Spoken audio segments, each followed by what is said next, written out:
Are you still up? This audio presentation of Feeling is the Secret by Neville Goddard, Chapter 1, Law and its Operation. The world and all within it is man's conditioned consciousness objectified. Consciousness is the cause as well as the substance of the entire world. So it is to consciousness that we must turn if we would discover the secret of creation. Knowledge of the law of consciousness and the method of operating this law will enable you to accomplish all you desire in life. Armed with a working knowledge of this law, you can build and maintain an ideal world. Consciousness is the one and only reality, not figuratively, but actually. This reality may, for the sake of clarity, be likened unto a stream which is divided into two parts, the consciousness and the subconscious. In order to intelligently operate the law of consciousness, it is necessary to understand the relationship between the conscious and the subconscious. The conscious is personal and selective. The subconscious is impersonal and non-selective. The conscious is the realm of effect. The subconscious is the realm of cause. These two aspects are the male and female divisions of consciousness. The conscious is male. The subconscious is female. The conscious generates ideas and impresses these ideas on the subconscious. The subconscious receives ideas and gives form and expression to them. By this law, first conceiving an idea and then impressing the idea conceived on the subconscious, all things evolve out of consciousness. And without this sequence, there is not anything made that is made. The conscious impresses the subconscious, while the subconscious expresses all that is impressed upon it. The subconscious does not originate ideas, but accepts as true those which the conscious mind feels to be true, in a way known only to itself, objectifies the accepted ideas. Therefore, through his power to imagine and feel and his freedom to choose the idea he will entertain, man has control over creation. Control of the subconscious is accomplished through control of your ideas and feelings. The mechanism of creation is hidden in the very depth of the subconscious, the female aspect or womb of creation. The subconscious transcends reason and is independent of induction. It contemplates a feeling as a fact existing within itself, and on this assumption proceeds to give expression to it. The creative process begins with an idea, and its cycle runs its course as a feeling and ends in a volition to act. Ideas are impressed on the subconscious through the medium of feeling. No idea can be impressed on the subconscious until it is felt. But once felt, be it good, bad, or indifferent, it must be expressed. Feeling is the one and only medium through which ideas are conveyed to the subconscious. Therefore, the man who does not control his feelings may easily impress the subconscious with undesirable states. By control of feeling is not meant restraint or suppression of your feeling, but rather the disciplining of self to imagine and entertain only such feelings as contributes to your happiness. Control of your feeling is all important to a full and happy life. Never entertain an undesirable feeling, nor think sympathetically about wrong in any shape or form. Do not dwell on the imperfection of yourself or others. To do this so is to impress your subconscious with these limitations. What you do not want done unto you, do not feel that it is done unto you or another. This is the whole law of a full and happy life. Everything else is commentary. Every feeling makes a subconscious impression, and unless it is counteracted by a more powerful feeling of an opposite nature, must be expressed. The dominant of two feelings is the one expressed. I am healthy is a stronger feeling than I will be healthy. To feel I will be is to confess I am not. I am is stronger than I am not. What you feel you are always dominates what you feel you would like to be. Therefore, to be realized, the wish must be felt as a state that is rather than a state that is not. Sensation precedes manifestation and is the foundation upon which all manifestation rests. Be careful of your moods and feelings. for there is an unbroken connection between your feelings and your visible world. Your body is an emotional filter and bears the unmistakable marks of your prevalent emotions. Emotional disturbances, especially suppressed emotions, are the cause of all disease. To feel intensely about a wrong without voicing or expressing that feeling is the beginning of disease. Dis-ease in both body and environment.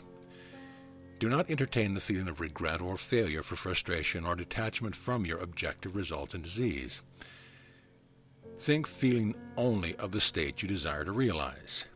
Feeling is the reality of that state sought, and living and acting on a conviction is the way of all seeming miracles. All changes of expression are brought about through a change of feeling. A change of feeling is a change of destiny. All creation occurs in the domain of the subconscious. What you must acquire, then, is a reflective control of the operation of the subconscious, that is, control of your ideas and feelings. Chance or accident is not responsible for the things that happen to you, nor is predestined fate the author of your fortune or misfortune. Your subconscious impressions determine the conditions of your world. The subconscious is not selective. It is impersonal and no respecter of persons.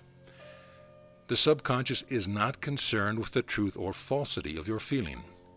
It always accepts as true that which you feel to be true. Feeling is the assent of the subconsciousness to the truth of that which is declared to be true. Because of this quality of the subconscious, there is nothing impossible to man. Whatever the mind of man can conceive and feel as true, the subconscious can and must objectify. Your feelings create the pattern from which your world is fashioned, and a change of feeling is a change of pattern. The subconscious never fails to express that which has been impressed upon it. The moment it receives an impression, it begins to work out the ways of its expression.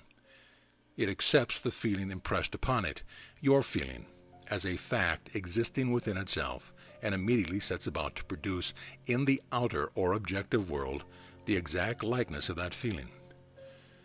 The subconscious never alters the accepted beliefs of man. It outpictures them to the last detail, whether or not they are beneficial.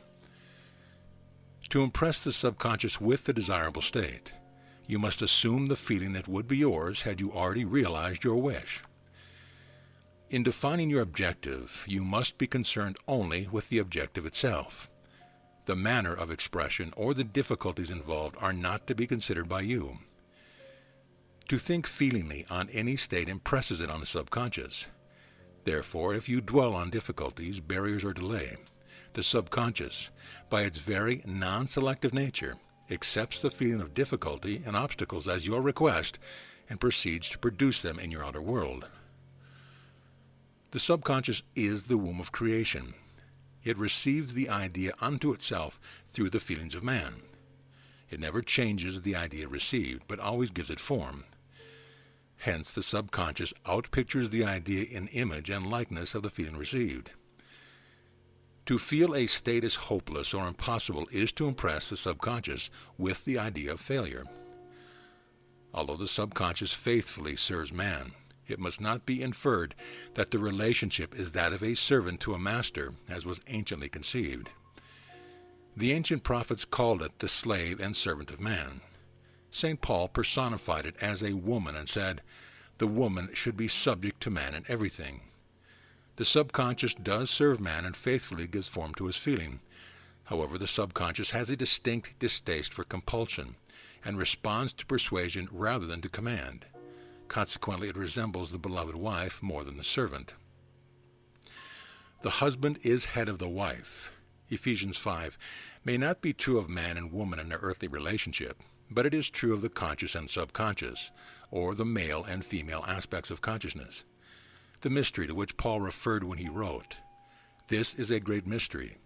He that loveth his wife loveth himself, and they two shall be one flesh," is simply the mystery of consciousness. Consciousness is really one and undivided, but for creation's sake it appears to be divided into two. The conscious or objective or male aspect truly is the head and dominates the subconscious, subjective, or female aspect. However, this leadership is not that of the tyrant, but of the lover. So by assuming the feeling that would be yours were you already in possession of your objective, the subconscious is moved to build the exact likeness of your assumption. Your desires are not subconsciously accepted until you assume the feeling of the reality. For only through feeling is an idea subconsciously accepted, and only through this subconscious acceptance is it ever expressed. It is easier to ascribe your feeling to events in the world than to admit that the conditions of the world reflect your feeling. However, it is eternally true that the outside mirrors the inside. As within, so without. A man can receive nothing until it is given him from heaven, and the kingdom of heaven is within you. Nothing comes from without. All things come from within, from the subconsciousness. It is impossible for you to see other than the contents of your consciousness. Your world in its every detail is your consciousness objectified. Objective states bear witness of subconscious impressions. A change of impression results in a change of expression. The subconscious accepts as true that which you feel is true, and because creation is the result of subconscious impressions, you, by your feeling, determine creation. You are already that which you want to be, and your refusal to believe this is the only reason you do not see it. To seek on the outside for that which you do not feel you are is to seek in vain, for we never find that which we want. We find only that which we are. In short, you express and have only that which you are conscious of being or possessing. To him that hath it is given. Denying the evidence of the senses and appropriating the feeling of the wish fulfilled is the way to the realization of your desire. Mastery of self-control of your thoughts and feelings is your highest achievement. However, until perfect self-control is attained, so that in spite of appearance, you feel all that you want to feel, you sleep in prayer to aid you in realizing your desired states. These are the two gateways into the subconscious. Chapter 2. Sleep. Sleep, the life that occupies 1/3 of our stay on earth, is the natural door into the subconscious. So it is with sleep that we are now concerned. The conscious 2/3 of our life on earth is measured by the degree of attention we give sleep. Our understanding of and delight in what sleep has to bestow will cause us, night after night, to set out for it as though we were keeping an appointment with a lover. In a dream, in a vision of the night, when deep sleep falleth upon men, in slumbering upon the bed, then he openeth the ears of men and sealeth their instructions. Job 33. It is in sleep and in prayer, a state akin to sleep, that man enters the subconscious to make his impressions and receive his instructions. In these states, the conscious and subconscious are creatively joined. The male and female become one flesh. Sleep is the time when the male or conscious mind turns from the world of sense to seek its lover or subconscious self. The subconscious, unlike the woman of the world who marries her husband to change him, has no desire to change the conscious, waking state, but loves it as it is and faithfully reproduces its likeness in the outer world of form. The conditions and events of your life are your children formed from the molds of your subconscious impressions in sleep. They are made in the image and likeness of your innermost feelings that they may reveal you to yourself. As in heaven, so on earth. As in the subconscious, so on earth. Whatever you have in consciousness as you go to sleep is the measure of your expression in the waking 2/3 of your life on earth. Nothing stops you from realizing your objective save your failure to feel that you are already that which you wish to be, or that you are already in possession of the thing sought. Your subconscious gives form to your desires only when you feel your wish fulfilled. The unconsciousness of sleep is the normal state of the subconscious, because all things come from within yourself, and your conception of yourself determines that which comes. You should always feel the wish fulfilled before you drop off to sleep. You never draw out of the deep of yourself that which you want. You always draw that which you are, and you are that which you feel yourself to be, as well as that which you feel is true of others. To be realized, then, the wish must be resolved into the feeling of being, or having, or witnessing the state sought. This is accomplished by assuming the feeling of the wish fulfilled. The feeling which comes in response to the question, how would I feel were my wish realized, is the feeling which should monopolize and immobilize your attention as you relax into sleep. You must be in the consciousness of being or having that which you want to be or to have before you drop off to sleep. Once asleep, man has no freedom of choice. His entire slumber is dominated by his last waking concept of self. It follows, therefore, that he should always assume the feeling of accomplishment and satisfaction before he retires in sleep. Come before me with singing and thanksgiving. Enter into his gates with thanksgiving and into his courts with praise. Your mood prior to sleep defines your state of consciousness as you enter into the presence of your everlasting lover, the subconscious. She sees you exactly as you feel yourself to be. If, as you prepare for sleep, you assume and maintain the consciousness of success by feeling, I am successful, you must be successful. Lie flat on your back with your head on a level with your body. Feel as you would were you in possession of your wish and quietly relax into unconsciousness. He that keepeth Israel shall neither slumber nor sleep. Nevertheless, he giveth his beloved sleep. The subconscious never sleeps. Sleep is the door through which the conscious, waking mind passes to be creatively joined to the subconscious. Sleep conceals the creative act, while the objective world reveals it. In sleep, man impresses the subconscious with his conception of himself. What more beautiful description of this romance of the conscious and subconscious is there than that told in the Song of Solomon? By night on my bed I sought him whom my soul loveth. I found him whom my soul loveth. I held him, and I not let him go, until I had brought him into my mother's house, and into the chamber of her that conceived me. Preparing to sleep, you feel yourself into the state of the answered wish, and then relax into unconsciousness. Your realized wish is he whom you seek. By night, on your bed, you seek the feeling of the wish fulfilled, that you may take it with you into the chamber of her that conceived you, into sleep, or the subconscious which gave you form, that this wish also may be given expression. This is the way to discover and conduct your wishes into the subconscious. Feel yourself in the state of the realized wish and quietly drop off to sleep. Night after night, you should assume the feeling of being, having, and witnessing that which you seek to be, possess, and see manifested. Never go to sleep feeling discouraged or dissatisfied. Never sleep in the consciousness of failure. Your subconscious, whose natural state is sleep, sees you as you believe yourself to be, and whether it be good, bad, or indifferent, the subconscious will faithfully embody your belief. As you feel so, do you impress her, and she, the perfect lover, gives form to these impressions and outpictures them as the children of her beloved. Thou art all fair, my love.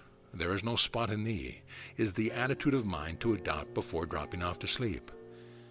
Disregard appearances and feel that things are as you wish them to be, for he calleth things that are not seen as though they were, and the unseen becomes seen. To assume the feeling of satisfaction is to call conditions into beings which will mirror satisfaction. Signs follow, they do not precede. Proof that you are will follow the consciousness that you are. It will not precede it. You are an eternal dreamer, dreaming non-eternal dreams. Your dreams take form as you assume the feeling of their reality. Do not limit yourself to the past, knowing that nothing is impossible to consciousness. Begin to imagine states beyond the experiences of the past. Whatever the mind of man can imagine, man can realize. All objective or visible states were first subjective, invisible states, and you called them indivisible by assuming the feeling of their reality. The creative process is first imagining and then believing the state imagined. Always imagine and expect the best. The world cannot change until you change your conception of it. As within, so without. Nations, as well as people, are only what you believe them to be. No matter what the problem is, no matter where it is, no matter whom it concerns, you have no one to change but yourself, and you have neither opponent nor helper in bringing about the change within yourself. You have nothing to do but convince yourself of the truth of that which you desire to see manifested. As soon as you succeed in convincing yourself of the reality of the state sought, results follow to confirm your fixed belief. You never suggest to another the state which you desire to see him express. Instead, you convince yourself that he is already that which you desire him to be. Realization of your wish is accomplished by assuming the feeling of the wish fulfilled. You cannot fail unless you fail to convince yourself of the reality of your wish. A change of belief is confirmed by a change of expression. Every night as you drop off to sleep, feel satisfied and spotless, for your subjective lover always forms the objective world in the image and likeness of your conception of it, the conception defined by your feeling. The waking two-thirds of your life on earth ever corroborates or bears witness to your subconscious impressions. The actions and events of the day are effects, they are not causes. Free will is only freedom of choice. Choose ye this day whom ye shall serve is your freedom to choose the kind of mood you assume, but the expression of the mood is the secret of the subconscious. The subconscious receives impressions only through the feelings of man, and, in a way known only to itself, gives these impressions form and expressions. The actions of man are determined by his subconscious impressions. His illusion of free will, his belief in freedom of action, is but ignorance of the causes which make him act. He thinks himself free because he has forgotten the link between himself and the event. Man awake is under compulsion to express his subconscious impression. If in the past he unwisely impressed himself, then let him begin to change his thought and feeling, for only as he does, so will he change his world. Do not waste one moment in regret, for to think feelingly of the mistakes of the past is to reinfect yourself. Let the dead bury the dead. Turn from appearances and assume the feeling that would be yours were you already the one you wish to be. Feeling a state produces that state. The part you play on the world stage is determined by your conception of yourself. By feeling your wish fulfilled and quietly relaxing into sleep, you cast yourself in a star role to be played on earth tomorrow, and while asleep, you are rehearsed and instructed in your part. The acceptance of the end automatically wills the means of realization. Make no mistake about this. If, as you prepare for sleep, you do not consciously feel yourself into the state of the answered wish, then you will take with you into the chamber of her who conceived you the sum total of the reactions and feelings of the waking day, and while asleep, you will be instructed in a manner in which they will be expressed tomorrow. You will rise believing that you are a free agent, not realizing that every action and event of that day is predetermined by your concept of self as you fell asleep. Your only freedom, then, is your freedom of reaction. You are free to choose how you feel and react to the day's drama, but the drama, the actions, events, and circumstances of the day have already been determined. Unless you consciously and purposely define the attitude of mind with which you go to sleep, you unconsciously go to sleep in the composite attitude of mind made up of all feelings and reactions of the day. Every reaction makes a subconscious impression, and unless counteracted by an opposite and more dominant feeling, is the cause of future action. Ideas enveloped in feeling are creative actions. Use your divine right wisely. Through your ability to think and feel, you have dominion over all creation. While you are awake, you are a gardener selecting seed for your garden. But except a corn of wheat fall into the ground and die, it abideth alone. But if it die, it bringeth forth much fruit. Your conception of yourself as you fall asleep is the seed you drop into the ground of subconsciousness. Dropping off to sleep, feeling satisfied and happy compels conditions and events to appear in your world which confirms these attitudes of mind. Sleep is the door to heaven. What you take in as a feeling you bring out as a condition, action, or object in space. So sleep in the feeling of the wish fulfilled. As in consciousness, so on earth. Chapter 3. Prayer. Prayer, like sleep, is also an entrance into the subconscious. When you pray, enter into your closet. And when you have shut your door, pray to your Father which is in secret, and your Father which is in secret shall reward you openly. Prayer is an illusion of sleep which diminishes the impression of the outer world and renders the mind more receptive to suggestion from within. The mind in prayer is in a state of relaxation and receptivity akin to the feeling attained just before dropping off to sleep. Prayer is not so much what you ask for as how you prepare for its reception. Whatsoever things ye desire, when ye pray, believe that you have received them, and ye shall have them. The only condition required is that you believe that your prayers are already realized. Your prayer must be answered if you assume the feeling that would be yours were you already in possession of your objective. The moment you accept the wish as an accomplished fact, the subconscious finds means for its realization. To pray successfully, then, you must yield to the wish, that is, feel the wish fulfilled. The perfectly disciplined man is always in tune with the wish as an accomplished fact.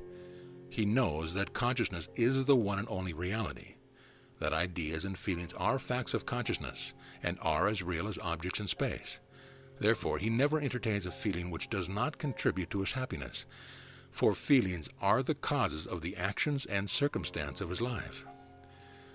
On the other hand, the undisciplined man finds it difficult to believe that which is denied by the senses, and usually accepts or rejects solely on appearance of the senses. Because of this tendency to rely on the evidence of the senses, it is necessary to shut them out before starting to pray, before attempting to feel that which you deny. Whenever you are in that state of mind, I should like to, but I cannot, the harder you try, the less you are able to yield to the wish. You never attract that which you want, but always attract that which you are conscious of being. Prayer is the art of assuming the feeling of being and having that which you want. When the senses confirm the absence of your wish, all conscious effort to counteract the suggestion is futile and tends to intensify the suggestion. Prayer is the art of yielding to the wish and not the forcing of the wish. Whenever your feeling is in conflict with your wish, feeling will be the victor. The dominant feeling invariably expresses itself. Prayer must be without effort. In attempting to fix an attitude of mind which is denied by the senses, effort is fatal. To yield successfully to the wish as an accomplished fact, you must create a passive state, a kind of reverie or meditative reflection similar to the feeling which precedes sleep. In such a relaxed state, the mind is turned from the objective world and easily senses the reality of the subjective state. It is a state in which you are conscious and quite able to move or open your eyes, but have no desire to do so. An easy way to create this passive state is to relax in a comfortable chair on a bed. If on a bed, lie flat on your back with your head on a level with your body, close the eyes and imagine that you are sleepy. Feel, I am sleepy. So sleepy, so very sleepy. In a little while, a faraway feeling accompanied by a general lassitude and loss of all desire to move envelops you. You feel a pleasant, comfortable rest, and not inclined to alter your position, although under other circumstances you would not be at all comfortable. When this passive state is reached, imagine that you have realized your wish. Not how it was realized, but simply the wish fulfilled. Imagine in picture form what you desire to achieve in life, then feel yourself as having already achieved it. Thoughts produce teeny little speech movements which may be heard in the passive state of prayer as pronouncements from without. However, this degree of passivity is not essential to the realization of your prayers. All that is necessary is to create a passive state and feel the wish fulfilled. All you can possibly need or desire is already yours. You need no helper to give it to you. It is yours now. Call your desires into being by imagining and feeling your wish fulfilled. As the end is accepted, you become totally indifferent as to possible failure, for acceptance of the end wills the means to that end. When you emerge from the moment of prayer, it is as though you were shown the happy and successful end of a play, although you are not shown how the end was achieved. However, having witnessed the end, regardless of any anticlimactic sequence. You remain calm and secure in the knowledge that the end has been perfectly defined. Chapter 4. Spirit, Feeling. Not by might, nor by power, but by my Spirit, saith the Lord of hosts. Get into the spirit of the state desired by assuming the feeling that would be yours were you already the one you want to be.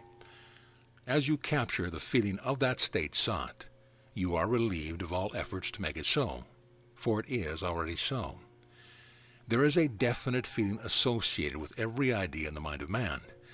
Capture the feeling associated with your realized wish by assuming the feeling that would be yours were you already in possession of the thing you desire, and your wish will objectify itself.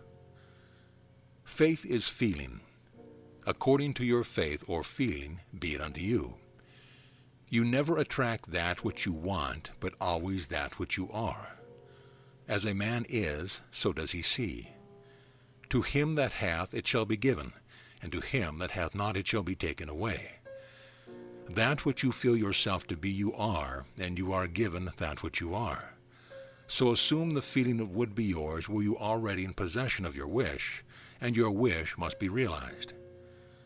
So God created man in his own image. In the image of God created he him.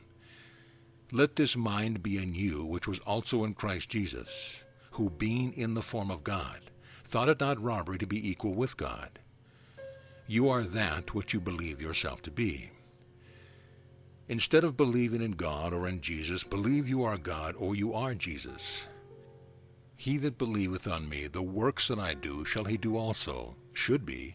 He that believes as I believe the works that I do shall he do also. Jesus found it not strange to do the works of God because he believed himself to be God. I and my Father are one. It is natural to do the works of the one you believe yourself to be. So live in the feeling of being the one you want to be, and that you shall be. When a man believes in the value of the advice given him and applies it, he establishes within himself the reality of success. So ends Feeling is the Secret.